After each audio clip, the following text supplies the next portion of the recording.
Who was Neil Armstrong? Chapter 6. Astronaut Neil Armstrong. In 1962, NASA decided to bring more astronauts into the space program. NASA especially wanted test pilots and men with engineering backgrounds. Neil Armstrong met all the qualifications. He was less than 35 years old, in perfect health, and shorter than 6 feet tall. Taller men would be too cramped inside a small space capsule. In addition, Neal was a highly skilled pilot and an engineer who knew all about the mechanics of planes and flight. Last of all, he was a man. Women were not accepted into the U.S. astronaut program until 1978. The USSR sent a woman cosmonaut into space in 1963. That's sad that they got ahead of us on that. Neal went back and forth about whether to apply. As a test pilot, he was used to flying planes all by himself, being in charge and making all the decisions during a flight. As an astronaut, he would be inside a spacecraft guided mainly by automatic controls. The top engineers at the NASA Command Center in Houston would be in charge of every flight. But the dream of reaching the moon was a powerful one, and perhaps Neal thought a new challenge would help take his mind off the loss of his daughter. In the end, he sent in an application. It actually arrived a week after the deadline, evidently that didn't matter to NASA. On September 1762, 9 men were chosen. Neil Armstrong was one of them, and suddenly he and the rest of his family was famous. The Armstrongs moved to El Lago, Texas, near the NASA Space Center in Houston. They had a new house and looked exactly like all the other houses in the neighborhood. It had a swimming pool and a backyard, and best of all, air conditioning. Summers in Texas could be very hot, very unpleasant without it. All the neighbors were in the space program too.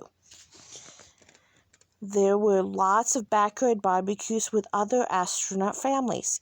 After Muffy's recent death, it was a much happier time for Neal, Jan, and their sons. Mark Stephen Armstrong was born in the spring of 1963. The 9 new astronauts went through a long and thorough training period. NASA had to accomplish many tasks in space before being ready to send men to the moon. On the face of it, some of the training exercise seemed to have nothing to do with spaceflight. For example, soon after becoming an astronaut, Neal was sent to the steamy jungle of Panama. Why? The reason was simple.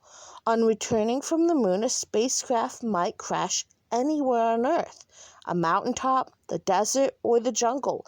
Astronauts had to be able to survive until rescued. So, Neal and a fellow astronaut spent several days in the rainforest in a small tent with just a survival kit. They ate whatever they could find, even if that meant bugs, roots, and worms. Being an astronaut became Neal's life. It was much more than a job. According to Jan, the Apollo mission consumed her husband, and the training hardly ever let up, lasting 12 or more hours a day. That'd be hard on the family. In a spacecraft, there is no gravity. Everything is weightless and floats unless it is anchored down.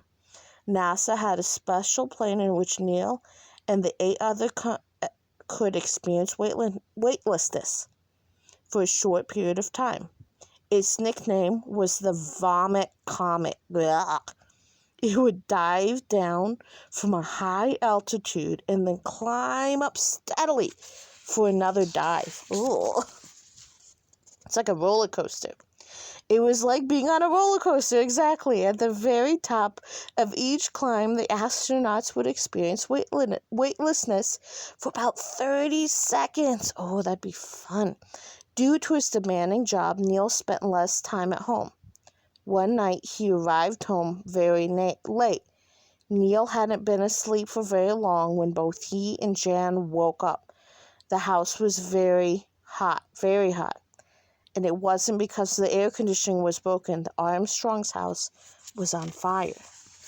Ed White, an astronaut who lived next door, jumped over the fence between the two houses. He got the hoses even before the fire engine arrived. No one was hurt, but the Armstrong's house had to be rebuilt. Many photographs of the little Muffy were lost in the fire as well. Neal also had a lot of time away from home, giving speeches around the country. It was his least favorite part of the job, but people needed to understand the importance of the space program and why such a vast amount of money was needed for it. And of course, people loved meeting the astronauts. They were young, bright, attractive men. They put a human face on the space program.